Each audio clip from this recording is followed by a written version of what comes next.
하나님의 말씀을 보겠습니다. 신약 성경입니다. 고린도 전서 말씀입니다. 264페이지에 있습니다.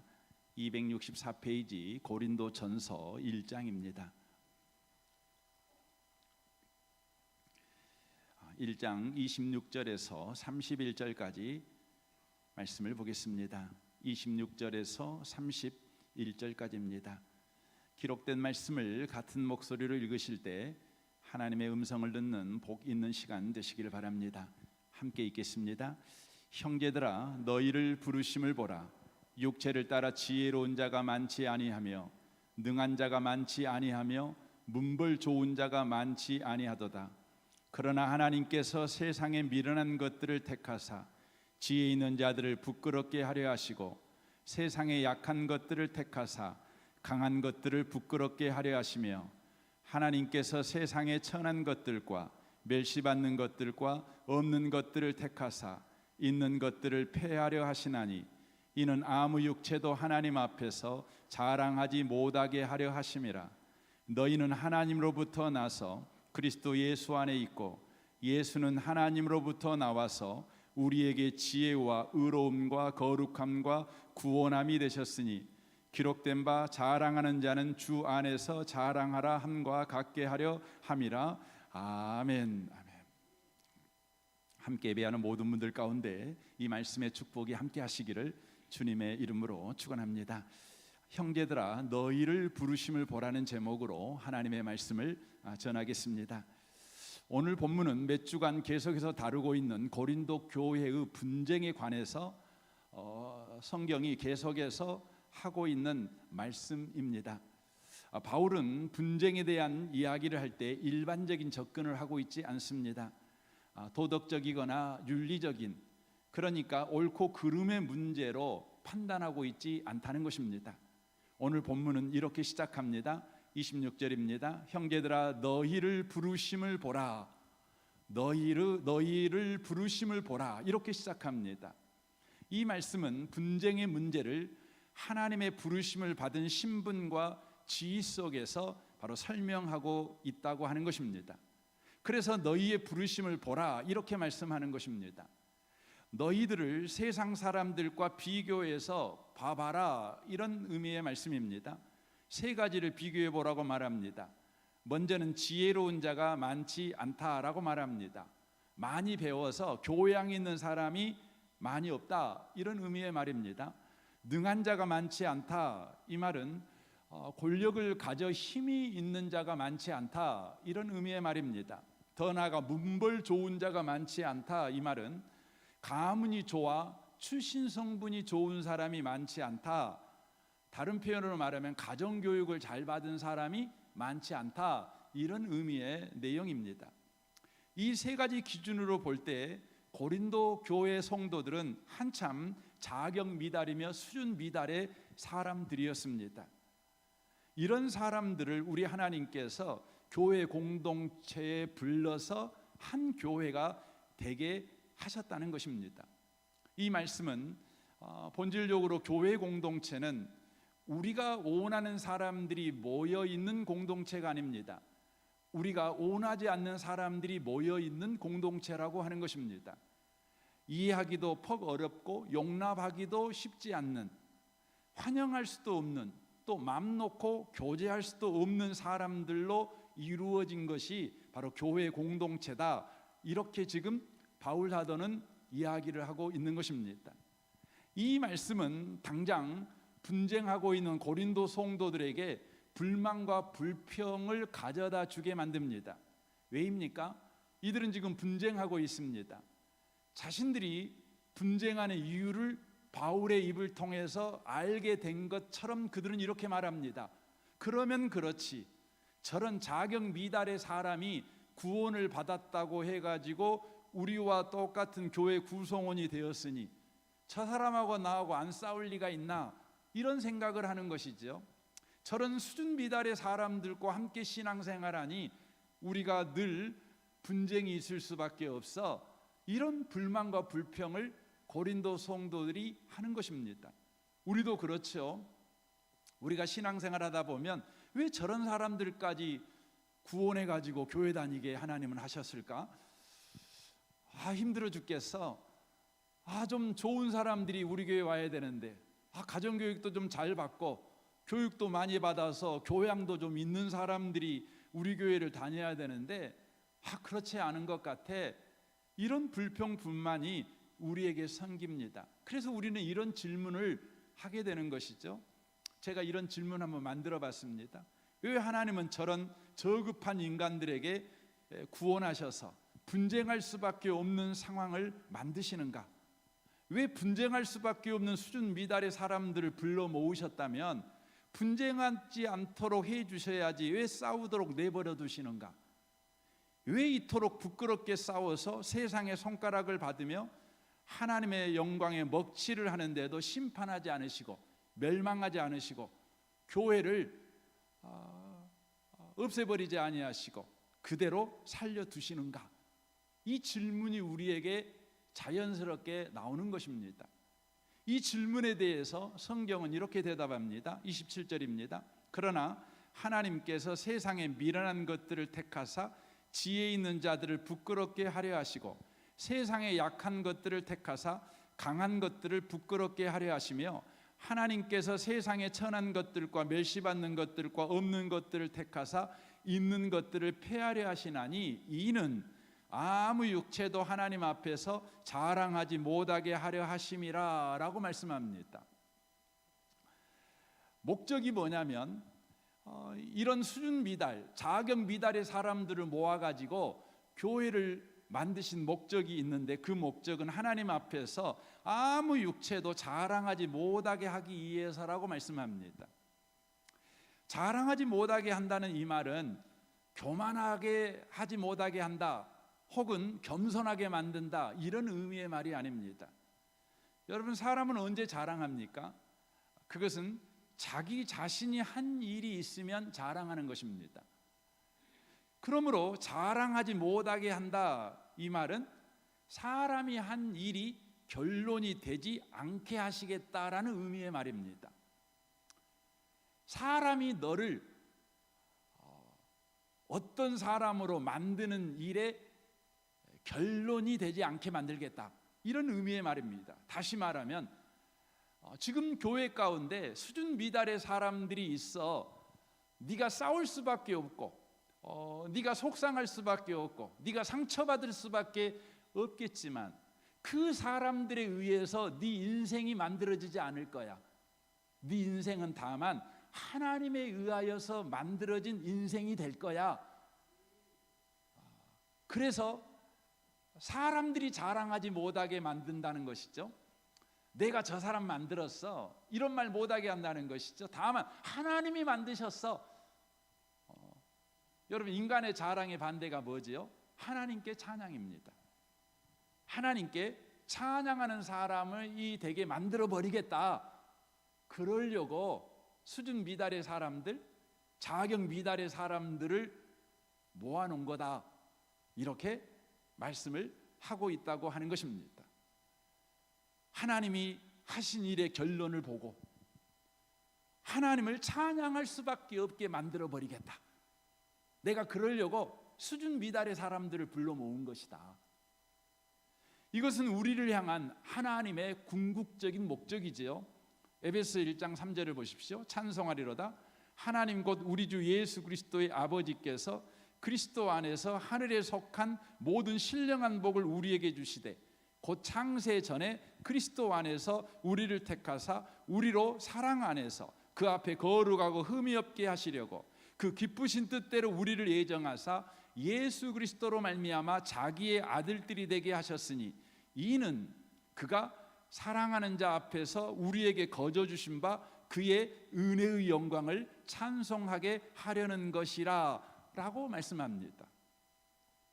하나님은 우리 인생이 사람이 한 일이 인생의 결론이 되지 않게 하시고 하나님이 하신 일이 인생의 결론이 되어 하나님을 찬양할 수밖에 없게 만드시는 것이 저와 여러분을 향한 하나님의 궁극적인 목적이라고 하는 것입니다. 여러분은 사람이 만들지 못합니다. 하나님이 여러분을 만드실 것입니다. 누구 때문에 여러분 속상하시죠? 누구 때문에 요즘 분이 나시죠? 하지만 그 사람이 여러분의 인생을 만드는 것이 아니라 그 사람을 구원하신 하나님, 그리고 나를 구원하신 하나님, 그리하여 한 교회 공동체가 되게 하신 그 하나님이 저와 여러분의 인생을 만들어 가신다는 것이죠. 요셉은 형들이 한 일 때문에 10대에 억울하게 노예가 되었습니다. 당시 한 번 노예는 영원한 노예가 되는 것입니다. 20대엔 보디발의 아내 때문에 억울하게 감옥에 갇혔습니다. 그 감옥은 죽어야만 나올 수 있는 감옥입니다. 요셉의 인생은 사람들에 의해 20대에 끝장나버린 인생이 되어버렸습니다. 얼마나 억울하고 얼마나 분합니까? 그러나 요셉의 인생이 사람들에 의하여서 20대에 끝장났습니까? 여러분 다 알고 계시지 않습니까? 그런데 여러분, 요셉의 인생은 여러분이 잘 알면서 왜 여러분의 인생은 모르십니까? 요셉은 20대에 끝장나지 않았습니다. 30대에 애굽의 총리가 되었습니다. 요셉은 자신의 인생을 보면서 그는 이렇게 고백합니다. 창세기 45장 4절입니다. 요셉이 형들에게 이르되 내게로 가까이 오소서. 그들이 가까이 가니 이르되 나는 당신들의 아우 요셉이니 당신들이 애굽의 판자라 라고 자기를 소개합니다. 무슨 말입니까? 나는 당신들이 끝장내 버린 망한 인생입니다, 이 말입니다. 당신네들이 내 인생을 끝장내 버렸습니다. 그러나 내 인생은 당신들이 끝장낼 수 없는 인생입니다. 왠지 아십니까? 요셉은 창세기 50장 19절에서 그 이유를 설명합니다. 요셉이 그들에게 이르되 두려워하지 마소서. 내가 하나님을 대신하리이까. 당신들은 나를 해하려 하였으나 하나님은 그것을 선으로 바꾸사 오늘과 같이 많은 백성의 생명을 구원하게 하시려 하셨나니 당신들은 두려워하지 마소서. 내가 당신들과 당신들의 자녀를 기르리이다 하고 그들을 간곡한 말로 이로하였더라 라고 성경이 말합니다. 요셉의 말은 이런 말이죠. 당신들은 내 인생을 죽였습니다. 그러나 하나님은 당신들이 죽여버린 그 인생을 생명으로 바꿔버렸습니다. 그리하여 많은 사람을 살리는 일에 내 인생을 사용해버렸습니다. 죽음의 일을 생명의 일로 하나님이 바꾸셔버렸습니다. 당신들은 나를 죽였지만 하나님은 나를 살렸습니다. 하나님이 살리시는 하나님이라는 것을 당신들이 나를 죽여서 내가 알게 되었으니 당신들도 하나님에 의해서 쓰임받은 사람입니다. 그러므로 나는 당신과 당신들의 후손들에게 선대할 것입니다. 사랑하는 성도 여러분, 여러분을 속상해하게 하는 사람이 있죠? 그 사람 누굽니까? 여러분의 인생은 사람이 만들어 그 인생 결론이 나오는 인생이 아니라 하나님이 만드신 인생 결론을 갖게 된다는 것을 알게 하기 위해서 하나님이 쓰고 있는 사람입니다. 여러분이 망해야 하나님이 성공시켜주는 하나님이라는 걸 알 거 아니겠습니까? 여러분이 죽어야 하나님이 살리시는 하나님이라는 걸 알 거 아니겠습니까? 그래서 우리 하나님께서 여러분과 저의 인생이 사람에 의하여서 만들어진 인생이 아니라 하나님에 의하여 만들어진 인생이다. 나는 하나님께 찬양할 수밖에 없다. 이 인생 결론에 도달하게 되지 않겠습니까? 요셉의 인생은 사람들에 의해서 철저하게 파괴된 인생이었습니다. 그러나 하나님은 요셉의 인생이 사람이 파괴한 인생으로 결론 나지 않도록 내버려두지 않으셨습니다. 요셉의 인생이 하나님만이 만들어낼 수 있는 그 인생 결론을 갖도록 하나님의 전지전능하심을 요셉의 인생에 사용하신 것입니다. 성도의 인생은 사람이 만든 인생 결론이 될 수가 없습니다. 오직 하나님만이 성도의 인생의 결론을 만드십니다. 저와 여러분의 인생 결론은 아직 오지 않았습니다.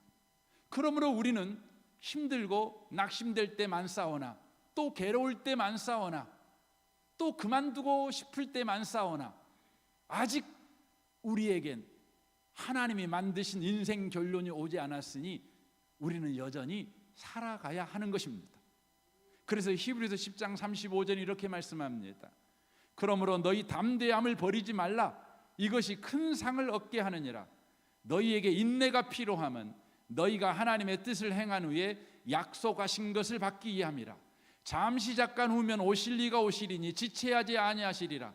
나의 의인은 믿음으로 말미암아 살리라. 또한 뒤로 물러가면 내 마음이 그를 기뻐하지 아니하리라 하셨느니라. 우리는 뒤로 물러가 멸망할 자가 아니요 오직 영혼을 구원함에 이르는 믿음을 가진 자니라 라고 말씀하는 것입니다.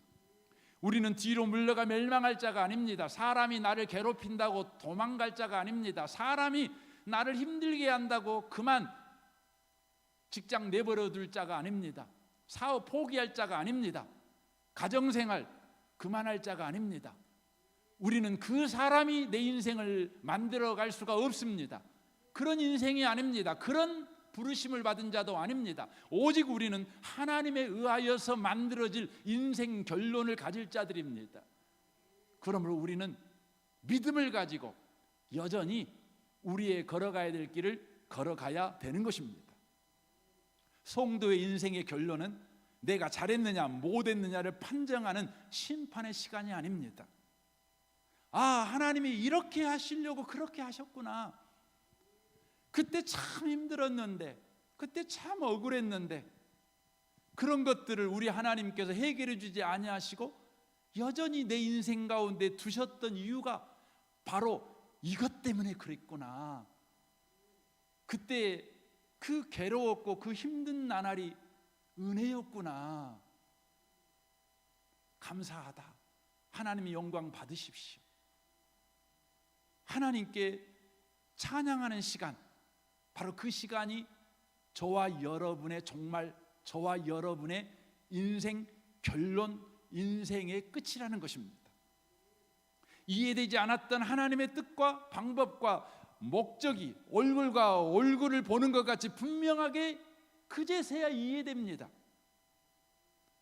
그리하여 하나님께 찬양과 경배를 드릴 수밖에 없는 우리 인생 결론, 하나님께 찬양하지 않고는 견딜 수 없는 인생 결론에 도달하는 것, 그것이 저와 여러분의 인생 결론이라고 하는 것입니다. 저는 여러분 이번 주에 책 한 권을 꼭 읽었으면 좋겠습니다. 뭐 두껍지 않으니까요. 혹시 이번 주에 여러분 이 책 구입하셔도 되고, 혹시 없으면 다음 주에 저희가 준비해 놓을게요. 구입해서 한번 꼭 보시면 좋겠습니다. 새왕 이야기라는 책입니다. 꽤 오래된 책입니다. 진 에드워드라는 분이 쓴 책입니다. 이 책에 나오는 새 왕은 사울과 다윗과 압살롬입니다. 이 책은 다윗 왕은 사울 왕과 압살롬과 다른 사람이었다, 이것을 말하는 이야기가 아닙니다. 하나님께서 사울과 압살롬을 사용하셔서 다윗의 인생을 만들어가는 이야기입니다. 다윗이 골리앗을 이긴 후 그는 큰 인기를 얻게 됩니다. 사람들에게 절정의 인정을 받게 됩니다. 그때부터 다윗의 안에 하나님의 이야기가 강렬하게 시작됩니다. 그 일은 다윗 안에 있는 사울과 압살롬을 제거하기 위해서 다윗 밖에 압살롬과 사울을 사용하시는 일을 하십니다. 다윗 심령 속에 자기 힘으로 왕의 자리를 쟁취하고 지키려는 사울 왕이 존재했습니다. 그리고 자신의 욕망을 이루기 위해서는 반역도 불사하는 압살롬이 다윗 마음 안에 있었습니다. 하나님은 다윗 내면의 사울과 압살롬을 제거하기 위해서 눈에 보이는 사울과 압살롬을 다윗의 인생에 보내어 다윗을 다루시기 시작합니다. 사울과 압살롬의 위협과 배신으로 다윗은 고통과 고독과 아픔과 눈물로 차디찬 광야의 밤을 지새웁니다. 많은 날들을 그렇게 삽니다. 다윗의 마음이 깨어집니다. 이제 자신의 능력과 자신의 열정과 또 자신의 헌신을 의지하지 아니하고 오직 하나님만 의지하는 자가 됐습니다. 왕이 되는 것이 목적이 아니라 하나님이 자기의 목적이 된 사람이 되었습니다. 다윗 내면에 사울과 압살롬이 죽자 다윗은 사울과 압살롬을 무시하지 않습니다. 그들을 자기를 만들어 가시는 하나님의 손길로 인정했기 때문입니다. 그리하여 사울을 향해서는 끝까지 하나님의 기름 부음을 받은 사람으로 존대합니다. 압살롬을 향해서는 긍휼히 여기는 아버지의 마음을 잃지 않습니다. 비로소 다윗은 하나님으로부터 진정한 왕의 권위를 받습니다. 하나님으로부터 진정한 왕의 권위를 받은 다윗은 왕의 자리를 욕망했던 압살롬이나 왕의 자리를 지키기 위해 늘 불안해하던 사울처럼 사람들을 경계하고 의심하고 공격하기 위해서 수많은 화살을 쏘며 창을 던지는 자가 되지 않습니다. 도리어 도전하는 자를 두려워하지 않습니다. 방어나 공격을 하려고 애쓰지도 않습니다. 왕위에서 물러난다 하더라도 조금도 개의치 않는 왕의 자리를 하나님이 자기에게 잠시 맡긴 바로 자신은 청직이라는 것을 이해합니다. 그는 왕의 자리를 섬기지 않고 오직 하나님만을 주인으로 섬깁니다. 다윗의 인생에 있었던 사울, 압살롬, 사울이 압살롬이 다윗을 만드신 것이 아닙니다. 사울과 압살롬의 공격으로 다윗이 만들어졌다면 다윗은 고슴도치처럼 많은 가시를 가진 상처 많은 사람이 됐을 것입니다. 하지만 하나님께서 다윗을 만드십니다. 사람이 만든 인생 결론이 아니라 하나님이 만든 인생 결론을 가진 다윗은 하나님을 찬양합니다. 수많은 다윗의 찬양이 바로 우리 성경 시편에 기록이 된 것입니다. 저는 여러분을 축복합니다. 여러분의 인생도 다윗처럼 수많은 찬양이 있는 시편을 여러분이 써가는 그런 복 있는 분들이 되시기를 주님의 이름으로 축원합니다. 우리는 인생을 살면서 늘 좋은 것만 우리에게 있기를 구합니다. 좋은 일, 좋은 사람, 좋은 환경, 좋은 관계를 구합니다. 그러나 그것은 우리 신앙의 자금이고 가난함입니다. 하나님은 부요하십니다. 크신 하나님이십니다. 우리에게 있는 모든 경우, 모든 조건을 가지고 하나님은 하나님 크기의 일을 하시는 분이십니다. 시편 기자는 그렇게 일하시는 하나님을 알게 되자 그 놀라움을 이렇게 고백합니다. 시편 139편 17절입니다. 하나님이여 주의 생각이 내게 어찌 그리 보배로운지요 그 수가 어찌 그리 많은지요 내가 세려고 할지라도 그 수가 모래보다 많더소이다. 내가 깰 때에도 여전히 주와 함께 있나이다 라고 고백합니다. 하나님에게는 너무나 많은 수가 있어요. 어떤 경우, 어떤 조건, 어떤 환경, 어떤 사람이 그 옆에 있을지라도, 아니 그 자신이 어떤 사람일지라도 그 인생이 자기만큼의 인생이 되지 아니하고 사람만큼의 인생이 되지 아니하고 하나님 크기의 인생이 되도록 그 인생을 만들어 가실 실력이 우리 하나님에게 있다는 것입니다. 하나님이 우리 인생 가운데 일하게 될 때 우리에게 있는 모든 경우와 조건은 제 몫을 합니다. 제 역할을 합니다. 그래서 잠언 16장 4절에 이렇게 말합니다. 여호와께서 온갖 것을 그 쓰임에 적당하게 지으셨나니 악인도 악한 날에 적당하게 하셨느니라 라고 말씀합니다. 하나님이 만드시는 우리 인생 속에 악인도 그 역할을 한다는 겁니다. 몫을 한다는 것이죠. 우리를 힘들게만 하는 것이 아니죠. 하나님이 하시는 일을 드러내는 그 역할을 한다는 겁니다. 이것은 놀라운 하나님의 일하심의 방법입니다. 그리고 이것을 아는 것이 지혜입니다. 그래서 잠언에서는 말해 지혜가 뭡니까? 지식이 뭡니까? 여호와를 경외하는 것이죠. 여호와의 크심을 알고 그 앞에 마땅한 태도를 취하는 것, 이게 지혜라는 것입니다. 경외라고 하는 것은 하나님에게 걸맞는 태도를 취하는 거지요. 이게 경외하는 것입니다. 이게 지혜입니다. 이게 지식입니다. 하나님이 크시니 우리에게 일어나는 많은 문제, 많은 사건, 이해할 수 없는 우리에게 일어나는 일들, 그 앞에서 우리는 하나님에게 마땅히 취할 태도를 취합니다. 이 사람이 지혜 있는 사람입니다. 그래서 오늘 결론은 31절로 결론을 내립니다. 31절 보십시오. 기록된 바 자랑하는 자는 주 안에서 자랑하라 함과 같게 하려 함이라 라고 말씀합니다. 기록된 바라는 것은 인용했다는 거죠. 다른 성경을 인용했다는 것이죠. 어느 성경을 인용했습니까? 에레미야 9장 말씀을 인용했습니다. 에레미야 9장 23절입니다. 여호와께서 이와 같이 말씀하시되 지혜로운 자는 그의 지혜를 자랑하지 말라, 용사는 그 용맹을 자랑하지 말라, 부자는 그 부함을 자랑하지 말라.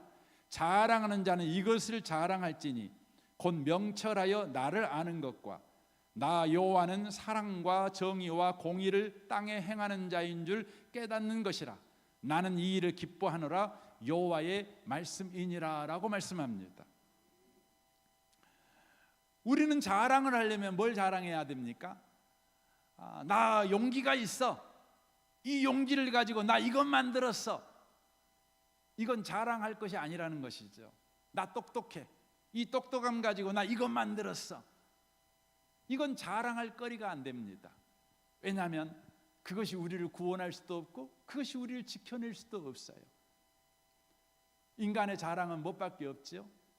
나폴레옹이 말하는 것 같이요, 한숨밖에 없어요. 인생의 자랑은 공포밖에 없어요. 우리 인생이 진짜 자랑해야 될 건 뭡니까? 주 안에서 자랑해야 돼요. 주 안에서 자랑하는 게 뭐지요? 여기에 분명히 말씀하지요. 나를 아는 것, 하나님을 아는 것을 자랑하래요. 하나님 아는 걸 자랑하래요. 여러분, 안다는 것은 뭡니까? 이해하고 있다, 이런 말이 아닙니다. 성경에서 안다는 것은 언제나 관계에 관한 것입니다.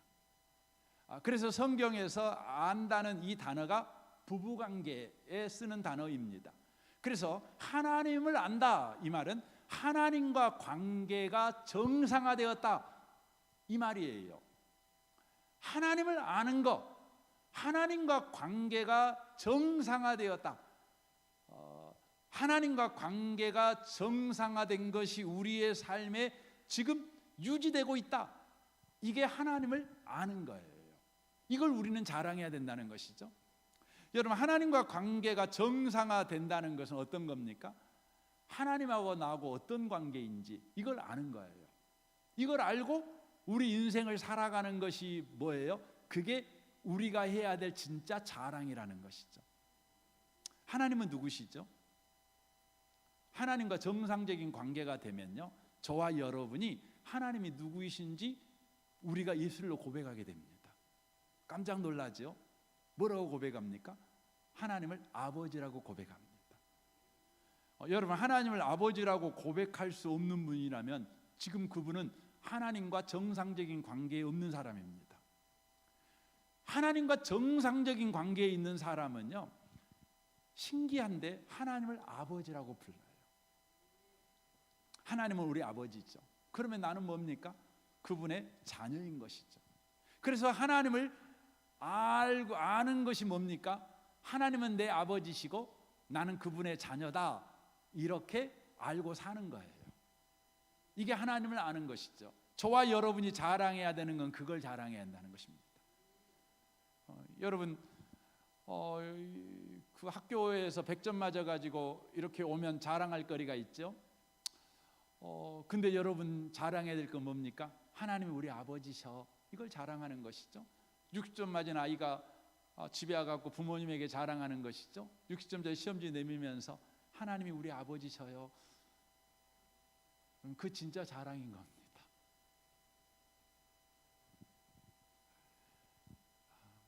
하나님이 우리 아버지다.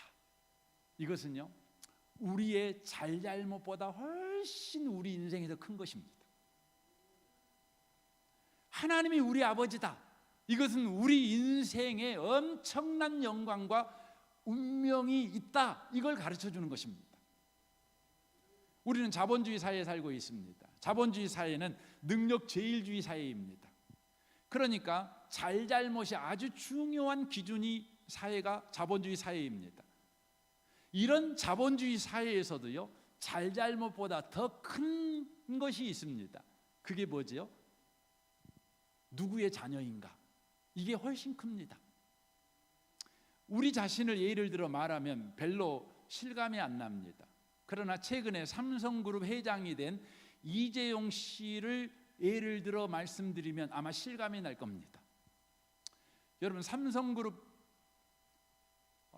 여러분 직원으로 들어가기도 얼마나 어려운지 모릅니다. 굉장한 실력이 있어야 됩니다. 굉장히 잘해야 됩니다. 그런데 여러분, 삼성 회장이 됐어요. 어느 정도 실력이 있어야 회장 됩니까? 아마 이곳에 계신 분들이 실력은 캥이요. 그분이 회장된 건 뭐 때문에 회장됐냐면 그분이 잘하니까 회장된 게 아니에요. 이건희 씨의 유일한 아들이니까 회장이 된 것입니다. 한 개인을 평가할 때, 그리고 그 인생을 평가할 때 그 사람의 행위로만 판단하지 않습니다. 그와 연결된 관계를 통해 그 인생을 평가하는 것입니다. 이것이 사실 더 중요합니다. 그런데 우리는 하나님과 아버지와 자녀로 묶인 우리 인생인데, 우리는 너무나 쉽게 나의 잘잘못으로 우리 인생의 결론을 내버린다는 것입니다. 내가 잘 살았으면 내 인생은 좀 좋을 거야. 내가 못 살았으면 내 인생은 잘못된 인생이 될 거야. 우리의 잘잘못으로 너무나 쉽게 우리 인생의 결론을 내립니다. 내가 좋지 않는 환경 가운데 살고 있어. 내 주변에는 안 좋은 사람만 지금 우는 사자처럼 나를 잡아먹으려고 지금 발부둥을 치고 있어. 그러니 내 인생은 끝장났어. 여러분, 그렇게 결론을 내린다면 이것은 너무나 빈약합니다. 큰 실수를 한 것입니다. 아주 큰 것을 놓친 것입니다. 우리는 그럴 수 없습니다. 왜냐하면 우리 인생은 하나님이 아버지인 인생을, 그리고 우리는 그의 자녀된 인생을 지금 살고 있기 때문에 그렇습니다. 우리 인생에 결정적인 영향을 끼치는 것은 내 잘잘못이 아니라 하나님이 내 아버지라는 것입니다. 이것을 확증하는 것이 뭡니까? 십자가입니다. 그래서 로마서 5장 8절에 이렇게 말씀합니다. 우리가 아직 죄인 되었을 때 그리스도께서 우리를 위하여 죽으심으로 하나님께서 우리에 대한 자기의 사랑을 확증하셨느니라 라고 말씀합니다. 하나님은 우리 아버지시라는 것입니다. 우리가 죄인이라고 해도, 경건하지 않는다고 해도 이 관계는 변경되거나 취소될 수 없는 영원한 확정된 관계다. 이것을 십자가에서 보여주고 있는 것입니다. 우리가 자녀 노릇을 제대로 하지 못해도 하나님 아버지는 아버지 노릇을 제대로 하고 계십니다. 하나님이 우리 아버지 되심과 아버지가 어떤 노릇을 하는 것인가를 우리 하나님은 우리 인생 속에서 여전히 보여주시고 또 그렇게 하고 계십니다. 그러므로 하나님이 우리 인생 속에 뛰어들어와 아버지 되시는 일을 하시는 것을 그 어떤 것도 방해할 수가 없다는 것입니다. 그러나 우리는 너무나 빨리 우리의 잘잘못으로 기준 삼아 우리 인생을 결론 내버립니다. 우리가 잘했냐 못했냐에 둔다는 것입니다. 그러나 우리가 봐야 되는 것은 하나님이 했냐 안 했냐에 우리는 관심을 둬야 되는 겁니다. 내가 했냐 안 했냐, 내가 잘했냐 못했냐, 이게 내 인생이 될 수가 없다는 것입니다. 십자가가 그것을 보여줍니다. 내가 죄인이니 지옥 가야지요. 경건치 않으니 마귀가 와서 오늘 또 내 사점을 뜯어 먹어야지요. 그런데 그러지 않습니다. 우리는 천국 갑니다. 우리의 기도는 응답됩니다. 하나님은 언제나 우리 인생의 목자가 되십니다. 내가 잘나서요? 아니에요. 하나님이 지금 아버지 노릇을 하고 있기 때문에 그렇습니다. 못난 자식이어도, 못돼 먹은 자식이어도 엄마는 아침밥 차리는 거 아닙니까? 아버지는 직장 가서 돈 벌어 와서 또 학비 되는 거 아닙니까? 우리 하나님이 그러신다는 것입니다. 그래서 로마서 8장 28절은 말씀하죠. 우리가 알거니와 하나님을 사랑하는 자 곧 그 뜻대로 부르심을 입은 자들에게는 모든 것이 합력하여 선을 이루느니라. 하나님이 일하고 계신다 그 말이죠. 그래서 31절에 이렇게 말하죠. 그런즉 이 일에 대하여 우리가 못났는데, 우리가 잘못하고 있는데 그래도 내 인생이 놀라운 인생이 된다고요? 우리는 늘 의심을 하지요. 그래서 주님이 말씀합니다. 이 일에 대하여 우리가 무슨 말을 하리요? 의심할 수가 없다는 것이지요. 왜냐하면 만일 하나님이 우리를 이해하시면 누가 우리를 대적하리요? 그리고 32절에 말하잖아요. 아들까지 아끼지 아니하시고 내어주신 이가 우리에게 좋은 거 안 주겠냐? 그래서 예수 믿는 사람한테는 8월 달이 31일만 있는 것이 아니라 8월 32일도 있다고 늘 말씀드리죠. 로마서 8장 32절 우리한테는 이게 있어요. 아멘이시죠? 굉장하지 않습니까? 그러므로 우리는 우리의 할 일의 우선순위를 하나님이 하신 일이 뭔가 늘 살펴보시는 것이에요. 내가 할 일이 뭔가, 내가 한 일이 뭔가. 여러분 그게 아니에요. 그래서 예수 믿는 사람은 반성이 먼저가 아니에요. 찬양이 먼저예요. 오늘 또 우리는 이해되지 않는 사람들, 용납할 수 없는 사람들, 그들과 함께 또 신앙생활 합니다. 가정생활도 하고 또 직장생활도 합니다. 그래서 화도 납니다. 그래서 우리 또 우리가 하지 말아야 할 행동도 합니다. 상대가 너무 강해서 무기력하게 그냥 또 살기도 합니다. 우리가 한 일이 없으니 우리 인생 아무것도 아니게 됩니까? 아닙니다. 하나님은 오늘 또 아버지의 일을 하십니다. 바울 사도는 분쟁하고 있는 그들에게 말합니다. 니들 분쟁하라고 미자격 사람들을 불러온 거 아니야. 근데 니들 분쟁하고 있지? 그거 잘못 산 거야. 그럼에도 불구하고 잘못 산 것이 네 인생이 되지 않아. 하나님이 아버지 노릇을 하고 있단다. 그러니 아버지 한번 쳐다보고 거기서 시작해봐. 그러면 분쟁하고 있는 그 사람 네가 봐줄 수 있을 거야. 용서해 줄 수 있을 거야. 그냥 이해해 줄 수 있을 거야. 아니 이해가 안 되더라도 축복할 수 있을 거야. 이 말입니다. 이 아침에 오신 복 있는 성도 여러분, 우리는 예수 믿는 사람입니다. 하나님의 아버지입니다. 하나님이 내 인생의 결론을 만들어낼 것입니다. 그 하나님을 찬양하며 그 하나님을 바라보며 여전히 살아내시는 모든 분들이 다 되시기를 주님의 이름으로 축원합니다. 아멘. 우리 시간 같이 한번 기도하기를 원합니다.